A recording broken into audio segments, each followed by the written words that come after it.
योगस्तु भव।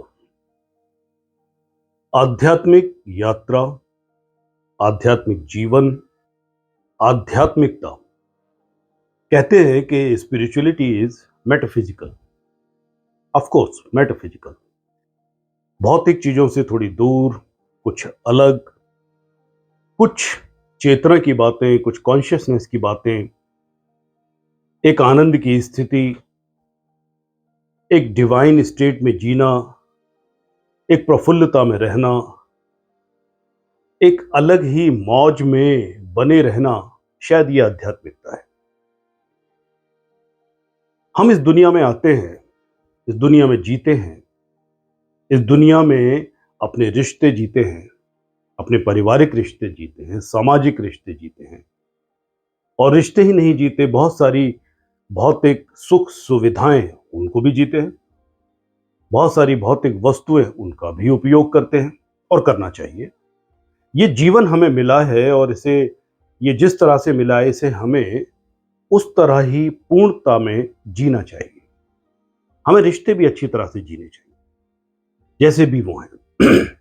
और साथ ही साथ दुनिया में जो भी कुछ और है, हमारा स्वधर्म से संबंध है उसका, हमारे करने से संबंध है उसका, जिन पोटेंशियल्स को हम लेकर के आए हैं, जिन स्ट्रेंथ्स को हम लेकर के आए हैं, जिन डिजायर्स को हम लेकर के आए हैं, जो उमंगें और तरंगे हमारे अंदर हिलोरे ले रही हैं, हमें वो सब भी जीना चाहिए।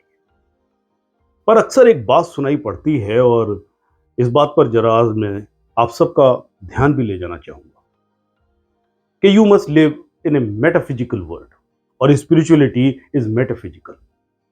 What do you mean by metaphysical?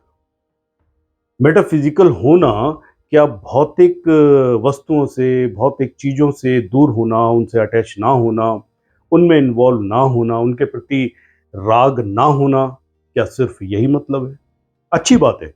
अच्छी बात है कि हम भौतिक दुनिया से, फिजिकल वर्ल्ड से, मटेरियल वर्ल्ड से, मटेरियल कमोडिटीज से, इनसे ज़्यादा अटैच ना हो, अच्छी बात है। या इनमें ज़्यादा इन्वॉल्व ना हो, बेहद अच्छी बात है। मगर साथ साथ हम केवल मेटाफिजिकल बोल करके एक मटेरियल वर्ल्ड, मटेरियल वस्तुएं और मटेरियल दुनिया जो हमारी है, वहीं तक सीमित कर देते हैं। अध्यात्म ये कहता है, वेद ये कहते हैं, उपनिषद ये कहते हैं, सांख्य दर्शन ये कहता है कि ये जो मन है, ये जो हमारी भावनाएं हैं, ये जो हमारा माइंड है, it's also born of material thing. It is material, it's born of प्रकृति। ये प्रकृति से पैदा है। प्रकृति से महत, महत से अहंकार, और मन ये भी पैदा है। यानी कि आपका मन, आपकी इमोशन, आपकी भावनाएं, आपकी इच्छाएं, ये भी तो मटेरियल हैं। तो हम Meta psychological, Meta emotional, Meta mental, Meta social ऐसे टर्म क्यों नहीं यूज करते, या इन पर ध्यान क्यों नहीं देते?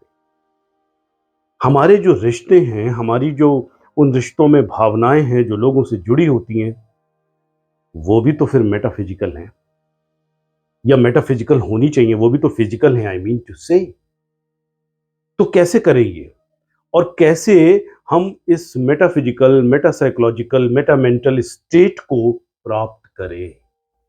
केवल घर द्वार, कार, मकान, जमीन, जायदाद इसको फिजिकल कहना या इससे ऊपर उठ जाना, मेटाफिजिकल हो जाना, is not being spiritual. Please understand it. यहां पर एक बात मैं साफ कर दूं, मैं ये नहीं कह रहा कि आप अपने रिश्ते ना जिए, मैं ये नहीं कह रहा आप अपनी भावनाएं ना जिए, मैं ये भी नहीं कह रहा कि आपके जो आपका स्वधर्म और कर्म है, अपने जुड़े हुए लोगों से, अपने परिवार से, अपने मित्रों से, सामाजिक लोगों से, वो भी पूरा ना करें।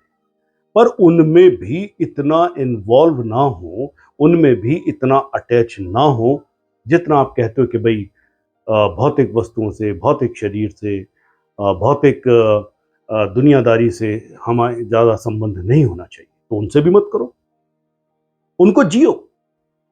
जिस तरह से कार, मकान, दुकान, जमीन, जायदाद, नौकरी, पेशा, व्यवसाय, ये भी जीने के लिए है, साधन है, उसी तरह से हमारी भावनाएं, इच्छाएं, हमारे रिलेशन, हमारे रिश्ते, वो भी तो जीने के लिए हैं, उन्हें भरपूर जियो, उनका सत्कार भी करो, उनका आदर भी करो, मगर उनमें इतना ना इन्वॉल्व हो जाओ, वो भी तो यहीं छोड़ जाओगे। आप ये क्यों भूलते हो? जिस तरह से जब कभी भी ये हमारा शरीर इस दुनिया से जब हम जाएंगे तो यहीं छूट जाएगा, ऐसे कहते हैं, कुछ नहीं साथ जाता। तो कुछ नहीं साथ जाता तो आपकी अम्मा और बाबूजी साथ जाते हैं क्या? आपके बेटा बेटी आपके साथ जाते हैं? आपका समाज, आपका मोहल्ला पड़ोस, वो आपके साथ स्वर्ग की सीढ़ी तक जाता है क्या? वो भी तो यहीं छूट जाता है। तो जब वो यहीं छूट जाता है तो उनसे जुड़ी जो भावनाएं हैं, उनसे जुड़े जो हमारे रिश्ते हैं, वो भी भौतिक हैं, मटेरियल हैं, तो वो भी शायद यहीं छूट जाने चाहिए। अगर आप आध्यात्मिकता की बात करते हो, अगर आप मोक्ष की बात करते हो, अगर आप निर्वाण की बात करते हो, या तो फिर आप आध्यात्मिकता की बात करो ही मत। एक किस्सा बताता हूं आपको। मैं हमेशा से अपनी तन्हाई, अपने अकेलेपन को बहुत बहुत आनंद पूर्वक जीता रहा हूं। आज भी पसंद करता हूं, ऐसा नहीं है। और बहुत सारे रिश्ते मेरे करीब रहे हैं, आज भी हैं, मैं उनको भी जीता हूं और कोशिश करता हूं कि दोनों में समान रहे। और यही बात मैं आपको शेयर करना चाहता हूं कि किसी के आने और जाने से आपकी पूर्णता पर, आपके आनंद पर, आपकी समाधि पर, आपकी आध्यात्मिकता पर कोई फर्क नहीं पड़ना चाहिए। If you are really spiritual, कोई साथ है, जियो, नाचो, उनके साथ नाचो। कोई नहीं है तो अकेले नाचो, अकेले गाओ, अकेले मगन रहो, अकेले ध्यान करो। स्थिति एक आध्यात्मिक पुरुष की, एक आध्यात्मिक व्यक्ति की ऐसी होनी चाहिए। तो किस्सा यूं हुआ कि मैं शायद लखनऊ में था या दिल्ली में, ऑफिसर्स कॉलोनी में, और वहाँ मेरे कुछ पुराने मित्र आए हुए थे। और हमेशा से I have been a most sought after and coveted person in some parties, functions and all. तो मुझे भी बुला लिया गया। मेरे वहाँ एक और मित्र थे, दिवंगत हैं, वो अब नहीं है इस दुनिया में, डीआईजी, और उनका परिवार था, उनकी बीवी, और भी मेरे कुछ दोस्त थे, उनकी वाइफ, वो सब भी आए थे, और उनके घर से भी कोई आया हुआ था।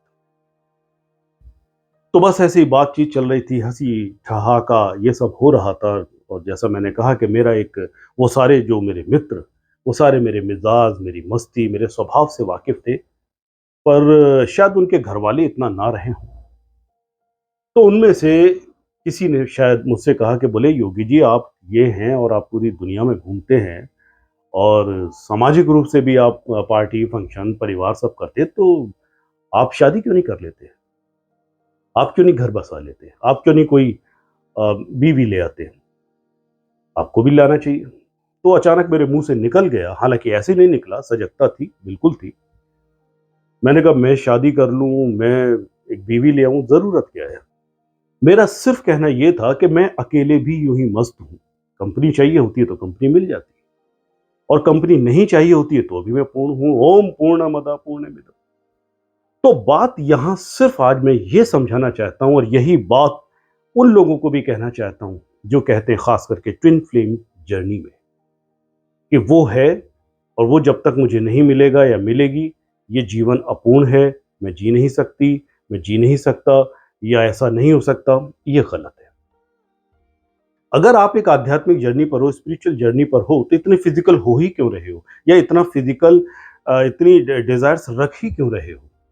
अगर है तो उसे एंजॉय करो, जियो, और नहीं है तो अपने आप को एंजॉय करो, अपनी ग्रोथ पर काम करो, अपना इनर वर्क करो, अपनी हीलिंग करो, अपनी कुंडलनी जगाओ, अपने आनंद में आ जाओ, अपने वैराग्य को जियो। ये आध्यात्मिकता है। हमें ये आध्यात्मिकता ढंग से समझनी होगी। हमें ये रिश्ते, हमें ये मेटाफिजिकल रिश्ते, हमें ये फिजिकल रिश्ते, इसकी बारीकी को पहचानना होगा। वरना आप बीइंग स्पिरिचुअल, ये जर्नी स्पिरिचुअल, वो जर्नी स्पिरिचुअल, बातें करते रहो। बातें करने से क्या होगा? आए, बेकार की गल्ला करते रहो। योगस्थ भव।